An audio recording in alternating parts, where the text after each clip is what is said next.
आपको अपने काम में विश्वास होना चाहिए, आपको अपने नॉलेज में विश्वास होना चाहिए। तो देखिए, there is very thin line of difference between conviction and bias. एक बार तो बायस का मतलब होता है कि भाई मैंने मानता हूं ऐसा ही होगा, तो मैं इसको बिलीव कर रहा हूं। कन्विक्शन का मतलब होता है कि I believe it will happen because of my work, but I can change my view based on data available और चेंज ऑफ। तो कन्विक्शन और बायस में बड़ा फर्क होता है। पर कन्विक्शन आदमी में जब आता है जब उसके पास पूरा डिटेल काम होगा, वो हम्बल होगा, जब उसका पूरा नॉलेज होगा। उसके बाद भी चीजें गलत हो सकती है। कन्विक्शन डज नॉट मीन कि you will be always right. Conviction का मतलब आपको अपने काम में फेथ है, विश्वास है, डिटेल काम किया हुआ है।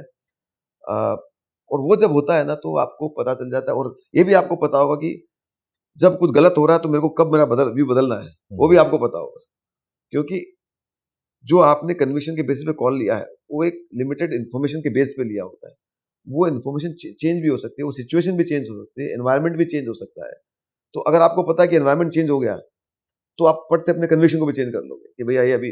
पर अगर लगता है एनवायरनमेंट में चेंज नहीं हुआ पर नॉइस है, then you will stay put, then you will stay through. चाहे और वो हर चीज में है एक्चुअली। आप कैसे करियर में चूज करते हो, चाहे स्टॉक लेते हो, कि ये हर चीज में है। Stock market is a slave of earnings. That's it.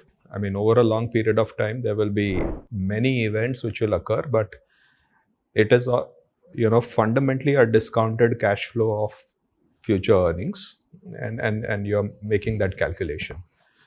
So a good business which will stand the test of time and run over 10, 20, 30 years will give you phenomenal returns. And equally, a bad business which is more focused on an event or a gray area, hypothetically in regulations, or वो जुगाड़ के लिए बना है in Indian language, you have to challenge it, and chances are there will be a higher failure rate in those kind of businesses.